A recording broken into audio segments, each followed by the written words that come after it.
Good morning, everyone. I think it's still morning. Yes. So right here on this stage right now with me, we have four of what I would call the rock stars, the superstars of growth investment, and in particularly in technology. So before I give them a chance to introduce themselves individually, I just wanted to let you know what collectively these guys represent. The four people here today represent firms which are managing more than $50 billion. They have made more than 1,000 investments, and included in those investments are unicorns like Snap, Uber, Netflix, Airbnb, Joe and the Juice, I understand, Betterment, Delivery Hero, Dollar Shave Club, Facebook, and I could go on and on and on. So I think we're in for a great panel. So without further ado, I'd like to ask you guys to introduce yourselves. John, do you want to go first? Good morning, everybody. My name is John Rosenberg. I'm with a firm called TCV. As Maggie mentioned, we are a Silicon Valley-based growth equity firm with about $12.5 billion of capital, and we focus on growth and technology investments. We're headquartered in the Valley in Palo Alto. We've got an office in New York. And then I moved over to London about 5 years ago to open our European office, in large part because of a lot of the great work that the entrepreneurs that you're going to hear from shortly have done. And so we're thrilled to be here. We think the opportunity set in Europe and in the UK in particular is becoming more interesting for us, and we hope that that will continue for many, many decades. Ajit. This is going to sound very similar. I'm Deep Shah with Francisco Partners. We're a technology-focused investment firm, actually maybe a little different in that we focus on both growth investments, but also businesses that are maybe at the more mature end of the spectrum. Also Silicon Valley headquartered, and we came to London back in 2005, spent 2 or 3 years making every mistake in the book, trying to figure out how to actually invest here and what's different in Europe versus the US. Gladly to say that we have found our feet a little bit now. And Europe now represents about 20% of our organization in terms of investments. Hi, good morning, everybody. Chris Caulkin from General Atlantic. GA is a global growth equity firm. We were founded about 37 years ago by an entrepreneur, to provide capital and support to entrepreneurs as they maximize the potential of their business. We're now a global firm, originally from the US, but now covering all the major economies. We have about $20 billion under management and invest quite a wide range from $25 million at the smallest end right the way up to $500 million in minority or control positions. As a result of our heritage of being effectively a family office initially, we don't have a closed-end typical private equity structure, but more of a quasi-evergreen managed account structure, which gives us a more flexible base for supporting the growth of our companies through their investment horizon. I've been with GA for about 7 years and lead our European tech and internet investing group.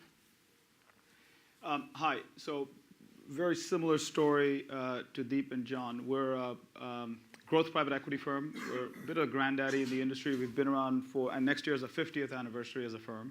So TA does minority and majority investing in half a dozen verticals, probably slightly more broadly outside of tech, perhaps on the margin, than the other guys here. So about half of what we do is tech, and then we do a few other verticals: healthcare, financial services, business services, consumer. I've been in the firm 20 years. I started a European business.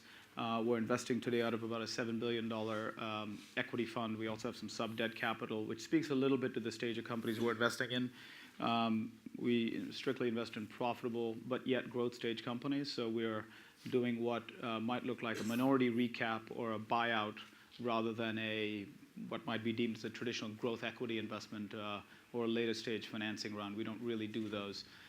We're doing what look like buyouts or partial buyouts, but in growth businesses, in technology and otherwise.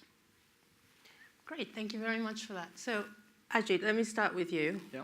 What are the sectors that are hot at the moment for you guys, Yeah. and what are the characteristics that make them so attractive right now? Sure. Maybe I'll start with a slight caveat that we're a mature stage investor. And so I have to admit, we don't spend an enormous amount of time looking at early stage, what we would view as more venture stage opportunities today. But there are themes of growth that we follow and have been following that would apply to this conversation and I think are relevant. So, for example, payments is an area that we spend a lot of time in. There's a whole broad range of payments businesses, as everyone in the audience is aware of. But we followed a couple of very specific themes. So one theme is investing in earlier stage, more emerging markets where the penetration of digital payments, the penetration of electronic payments is at an earlier stage of development. So, for example, we own the leading payments platform in India. We own, as it turns out, we're a big investor in the leading payments platform in Nigeria, leading payments platform in China. And the idea there is very simple.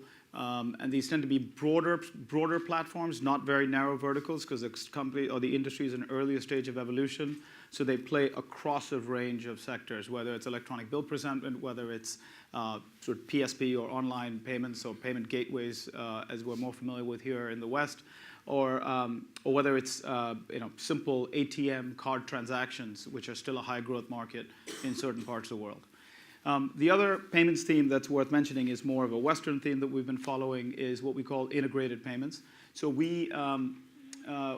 one of the ways in which we have been finding specific and differentiated assets is companies that are providing an integrated payment solution that is actually sold via a software solution. So, for example, a company on the West Coast called ProCare in the US, where what we're selling is actually a piece of software that is used by daycare centers to manage the daycare center, so a little mini ERP, if you like, for a daycare center. But the monetization of the product is entirely based on payments processing. So in a country where card payments and credit card payments is the majority of payments, you don't actually charge for the software, but what you charge is for payments processed through the software. Does two things. One, in what can otherwise be a competitive market, so you're trying to acquire that merchant, and that can turn into a very competitive price-driven game. But if you're driven off the software, then that doesn't tend to be as much of a problem. And the other is you get over the sort of hesitation of adoption of the software to the extent to which you're charging a lot lower price point for it and driving it off of payments which the unit needs to take anyway. So that's an interesting. We've done the same thing in dental. We've done the same thing in physician chains. So in various, especially kind of personal individual payment outlets selling an integrated payment system. The last thing, which is slightly off piece that I'll mention, is ways by which we play growth themes outside of anything to do with technology. So we recently made an investment in a company that provides sort of high-quality plasmids and DNAs. We don't invest, for example, in pharma. We cannot invest in pharma. It's difficult in early stage cell therapy, gene therapy pharma, because the profile of those investments look terrible for us. But investing in a company that provides a contract manufacturing solution that provides the raw materials that is then used by the pharma companies as a way by which to develop drugs. That's a general theme for us, is find slightly separated assets that feed into what's a hot theme, and it's a way by which to find profitable companies that still fit the growth profile that we're looking for. That's interesting. Deep, are you guys looking at similar areas as well? We are. I think our approach has been slightly different in some ways. So our whole being is around focusing on technology, but particularly how technology is transforming every other sector of the economy. And so many years ago when we started, we actually starved ourselves saying we're all technology experts. We've actually changed our own business model now to say internally people are experts on healthcare or financial services or education or retail, even though everything we're doing is technology focused because we think it's becoming so ubiquitous. Against that backdrop, we're seeing growth effectively across the board, and where we're spending a lot of time is looking at sectors that have been manual, offline, still the last bastions of personalized service that are all going the way of technology over time. So examples would be we recently invested in an online diamond vendor. And so believe it or not, buying an engagement ring is one of the last things that you would think of doing online, certainly for most people in this room. But as you think about the next generation who's coming up and thinking about buying engagement rings, they do everything online, and this is one of the last things that's transforming there. Technology can play a massive role in changing not just the buying habits, but the entire value chain in that ecosystem. So there was a recent investment we made in that segment. Another way is looking at how the fund management industry is being completely overhauled by technology, by automation of services. And we invest in a business called Betterment in the US that is really transforming the robo-advisory market out there. Medical prescriptions in North America, you would not believe the price discrepancies. If you went for prescription medication in the US, in a 2-mile radius, you could have a 3x difference in terms of the cost of that drug, depending on which pharmacy you went to. Most people don't know that. Again, these are all things that technology can bring visibility, can bring a better customer experience to ultimately. And so those are the themes that we're focusing on versus a specific sector. John, how about you? You know, dovetailing off of what my two colleagues just mentioned, you hear a lot about the vertical markets that they're going after and understanding how technology is driving disruption and changes to those businesses. We too take a very similar approach, but then we also may look at either different customer segments in terms of size of the customer, like large enterprises versus the mid-market versus the small merchant, or maybe even horizontal specific functions like the HR department, like the finance department, like the IT department. So one example of one theme that we've been pursuing quite aggressively that is a cross-current of all of those is thinking about the small merchant and how that small merchant needs to run his or her business, you know, in the face of Amazon and some of these very large players that seem to be just destroying the economics, you know, for a lot of small merchants. And so, you know, Maggie mentioned one investment that we've made as a company called GoDaddy. And what GoDaddy does very simply is provide that small merchant with their online identity and their ability to run, you know, their business in a very cost-effective, very seamless way. But the flip side of that is we've also pursued an investment here in the UK, which is a business that is offering, you know, small merchants, offline merchants, payments and payment acceptance. So again, dovetailing from what, you know, Ajit mentioned, this is a company that will go into a small merchant who knows nothing more than how to sell flowers or how to sell, you know, meals or how to sell beer or whatever it may be. And what we're trying to offer those merchants, this is a company called Retail Merchant Services, offering them an ability to very easily handle their payments and then thinking about what other aspects of their business can we help them run more efficiently so that they don't have to think about their finances, their cash flows, or however they manage their business on a day-to-day basis, so that they can focus on the creative side and what they really know, which is selling their product and service and hopefully having a really effective customer relationship. So we come out of it from a lot of similar angles to my peers here, but you can think of examples like that across all areas of technology. Chris? Great. I mean, similar to what my colleagues have said here, you know, we look for large themes, you know, with large secular growth themes and attractive businesses to invest behind. I think one of the categories that's been most successful for us globally, and we continue to see great opportunities there, is within the online markets place category. And we think of that as both transactional marketplaces such as, you know, Delivery Hero on the food side, or non-transactional marketplaces such as real estate classifieds businesses where we're invested in Hemnet in Sweden or Seloger in France. And you know, as you know, again, similar to some of what John was saying, you know, you start with the initial product and then find that there are many other services that, you know, these often small businesses, whether it's real estate brokers or small restaurants, food delivery restaurants, what are the services that, you know, you can provide in, whether it's payments or, you know, delivery or software services, etc. Now, and one of the interesting things about some of these themes is, and Uber is a great example of this, but also food delivery, is that as you increase supply, you increase convenience, you know, whether it's through the integrated payments of Uber versus paying for the taxi, or just the kind of greater speed of being able to get hold of, you know, whether it's online food or a taxi, you actually have a significant growth in the demand as well, and we're seeing that across the board. Great, thank you for that. Now, we've talked about the sectors that you're looking at and what are the forces that are making them incredibly great opportunities. Now, I think the other piece of the puzzle in creating amazingly high growth companies is what you guys do individually. How do you help these companies become leaders, transform them, or accelerate their growth? Let's start with you, Chris. Great, okay. So, you know, as I said, mentioned earlier, we were founded originally by an entrepreneur, and you know, part of his vision for GA was not just to provide capital, but also to provide operational support. And you know, the original international expansion of GA wasn't from an investment perspective; it was actually to support those U.S. portfolio companies kind of growing global. Now we've found that, you know, most of our companies are growing between 20 to 100%, and a common set of themes where growth companies have challenges. So we call them the infrastructure pillars of growth. And you know, sometimes it's the finance function. You know, you're growing 50% a year, it's quite hard to keep track of all the ins and the outs, and how do you do your forecasting.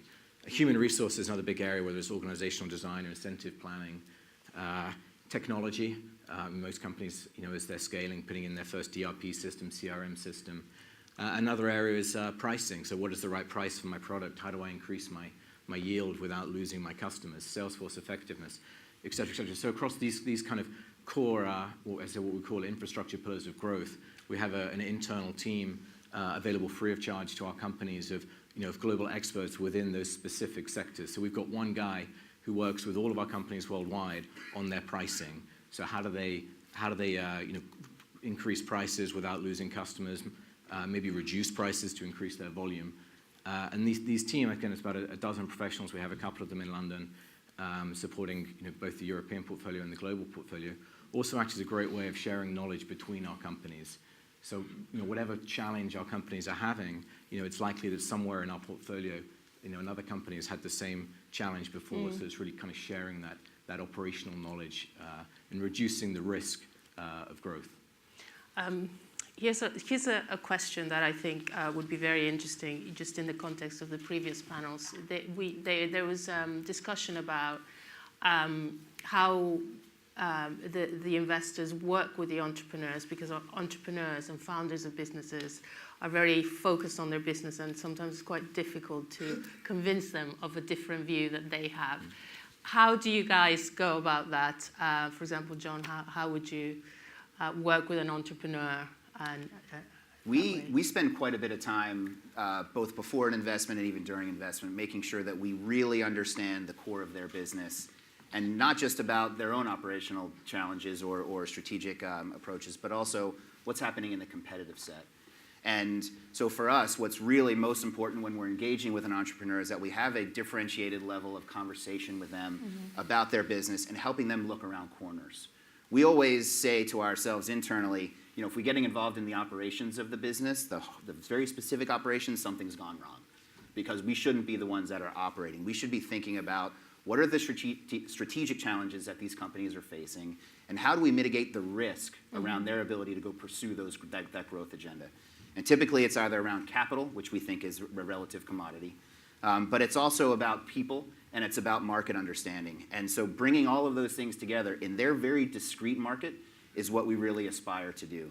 An example of that would be, just in the software market, there are loads of different business models that have been very successful, from very traditional, very large scale enterprise license with a maintenance model, to something that looks more akin to a SaaS business today that could be both a high value SaaS or a very high velocity, low value SaaS.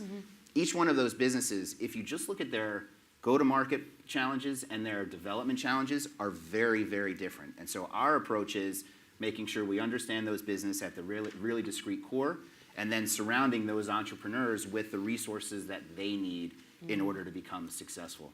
But it's always about supporting the entrepreneur as opposed to trying to take over anything that he or she may be doing, which again is usually when we run into challenges. Steve, how about Francisco Partners? I think for us the big focus is we will never understand a business as well as the entrepreneur, and I think our firms often get into dangerous situations when they think they can help more than they actually can. So for us, our approach has always been that it is one of partnership, but a focus on saying there's really three areas we think we can help. The first is recruiting. Particularly, we look for businesses that can scale internationally, and the further and more global you go, the more the recruiting challenge often is, and that's where our networks can hopefully help. The second, and probably the most important, is providing access, as John said, to others in our network, and Chris mentioned this as well. We bring all our portfolio companies together multiple times a year. We make sure that there's a cross-fertilization of idea sharing amongst them. And the idea being that everyone will make mistakes along the way. If one person's experience can help another company stop making the same mistake, then that will have been valuable from our perspective. And so we try to facilitate that peer-to-peer interaction as much as possible. And then the third element is support around the infrastructure build-outs that companies need as they go through this growth phase. But again, really, we try to be pulled into that rather than pushing it from our perspective. Ajit, I'm going to change the question on you. Yeah, please. Let's talk about your outlook for the UK and Europe. You are all from firms that generated in the West Coast, and now you've come here. You've seen the opportunity. So, what is your outlook in respect of the sectors that we've talked about in UK and Europe, and how do you go about building a pipeline of investment opportunities here? Yeah, so a couple of things, right? The unpredictability of the world around us, it just never ceases to amaze me. 12 months ago, everyone was complaining about how Europe was a complete mess and therefore the UK should pull itself out of it. And today we have a situation where Europe is appearing more politically stable perhaps than the US and the UK. So these things change and are remarkably dynamic. We continue to be very optimistic about picking things bottom up as opposed to trying to have too much of an overarching macro view. Our consistent experience has been that if you pick a company in the right sector, and we are at some level in the stock picking business more than the value-added business, I think is an important differentiation to make. Is first and foremost, you pick a good stock. You buy a good company backed by a good management team, and then you add value, but you also try to do no harm, which are all sort of important dimensions of making an investment. First starts with picking a good company, not thinking of what you can transform the company into. So to us, that translates and transcends geography across the board. So I'll give you an example. We invested in the leading online travel business in Spain and Italy back in 2006. I know I'm going back a little bit, but just as a data point, that business in a context of Spanish and Italian travel declining by 40% between 2006 and 2010. This is consumer and business travel because of the state of the economy. This is a business that doubled over that period of time. Why? Because the individual themes associated with that business and the share of online moving away from travel agents and tour operators dominated what was going on in the macro. So, I mean, in some ways, I would simply say that the themes that we look at, whether it's payments, whether it's for us, we do a lot in software. We do a lot in M&A platforms that we think we can grow very aggressively by adding on accretive transactions. Those themes get followed, whether it's in the US or Europe, with equal enthusiasm, somewhat independent of the macro, to be completely transparent. These sectors that we're talking about here are pretty independent of the macro and don't really get influenced. We, and all of us are US firms, where we've gotten whacked is currency, which is unhelpful. But you sort of take that as it comes, up and down, and you follow the themes that you're investing in. And if you're investing in an industrial business, a metal bending business, something that plays into the industrial cycle, it's a slightly different story. But for the most part, what we're investing in, you follow that across the board, and there's tons of opportunity. We're as productive as you've ever been in Europe. For all of you, are there any specific themes that are different? Or is it, as Ajit said, it's all about the fundamentals and the macro doesn't really come into play? I'll start. For us, I think, so I agree with Ajit. I would say the biggest difference for us as we look in Europe, including the UK, I won't take the British approach, is that when we compare it to the US, in the US, you can build a large-scale business focused entirely on the domestic market. In Europe, that is very, very hard to do. With the possible exception of Germany or the UK, where you can build something of a bit of scale. One of the things we look for very early in the life cycle of a company is a company's proven ability to have scaled outside of its domestic market, because that's how we think you can ultimately build a business. That is not a challenge that the companies in the US ever have to go through at such an early stage of their life. And so I think that's a big narrowing of the filter for firms like us, particularly I would imagine the US firms, who like to see that scaling. And so I think that's one of the biggest differences that we see. And then the other difference we see is one of almost of ambition. And I think, we've often talked and we've cut the market here and versus the US many, many different ways.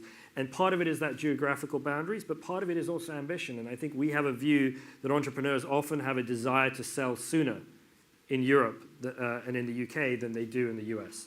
And for whatever reason that is, whether it's a different appetite to risk-taking, whether it's they want to cash out and get the money, whatever it may be, there is a different attitude to risk and to how big they're willing to go, how long they're willing to stay at something. And so when we're looking for people who are willing to show that longevity and people who have scaled outside of their national borders. That's the big difference from the US. One of the things that one of the aspects that we've noticed that gives us the most amount of hope in terms of what the opportunity set looks like dovetails exactly what off of what Deep just described. So what makes Silicon Valley is the fact that you have these serial entrepreneurs who are never satisfied with their successes and continue to want to double down, start a business over, fail freely, and do it again and again. And I think one of the really compelling aspects about London as a technology ecosystem, about Berlin, about Stockholm, about Paris, and many other technology centers in Europe, is that we're starting to really see that effect of serial entrepreneurship, where you have these executives that learn from their mistakes, that learn from their successes, and are now starting to start businesses again and do it over. And they're breeding the next generation of great entrepreneur. And once you start to have that ecosystem really building on itself, that ultimately creates what we think are real opportunities for firms like us. So when we moved over here 5 years ago, we started to see that element happening more and more, and it's only become reinforced in the last 5 years since we've been here. So since we're violently agreeing on everything, I want to disagree just for fun. So two things. I'd say one, we love going to middle of nowhere places to make investments. We don't like investing in Silicon Valley. We've done very few investments in Silicon Valley. We're looking, we made investments in North Dakota. We've made investments, we've made investments in far and remote places where the opportunity to have a conversation with an entrepreneur and with a business is far removed from the noise of the investing world. Point number one. Point number two, the search for talent in remote places is also very different. Yes, it is true that there's not very many of the individuals you're looking for, but the competition for those individuals is a lot less. And that turns into a very interesting sort of ability to be a significant player at a much smaller scale in a secondary or tertiary market.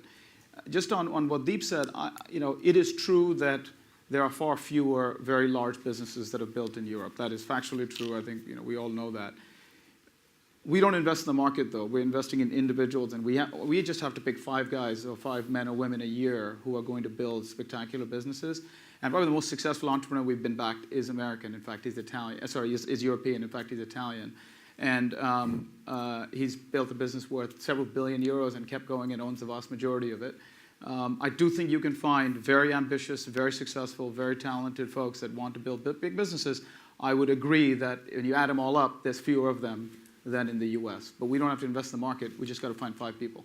Yeah, and just building on what Ajit said, often when we'll get involved is when you've got a company that's been successful in 1 or 2 countries and looks to go global. So whether it was Tory Burch that was looking to roll out retail stores in China where we've got a strong footprint, or Joe and the Juice, which is super successful in Denmark and Sweden and is now launching in the US, supported by our capital and infrastructure. And when you have these great concepts coming out of Europe, which are maybe originated from here but targeting a global market, is where we love to get involved. Great.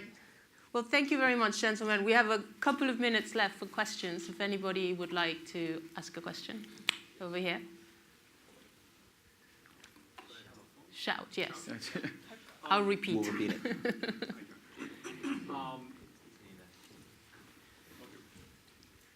Hi, Ansel Adams. I work for a family office, and I recently co-founded also a deep tech startup here in London, for driverless cars technologies.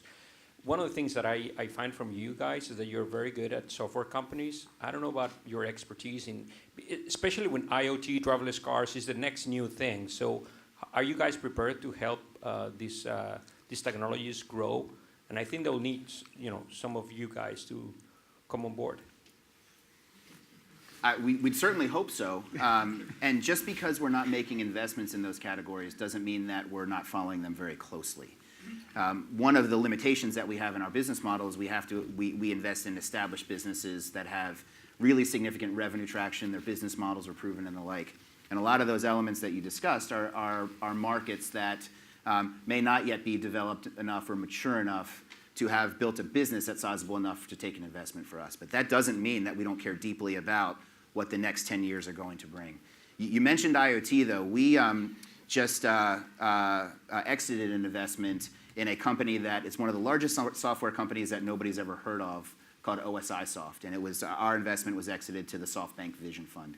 And what OSI Soft very simply has done is created essentially was the Internet of Things before the Internet of Things was built. This is a company that's 32 years old that has created an ability to build software connectors into process manufacturing equipment so that the factory floor manager or the utility grid or the energy company can optimize and manage their power flows, their HVAC, the floor operations better. And so IoT actually is something that's been around now for, according to Pat Kennedy, and certainly been around for over 4 decades. But the trends that we follow internally and are looking very closely at may not necessarily be the ones that are ripe for us for an investment, but we have to be prepared for driverless cars and some of the other that you mentioned. Should we take one more question? One more question? Everything's been answered. Everything's been answered. Thank you very much. Very good.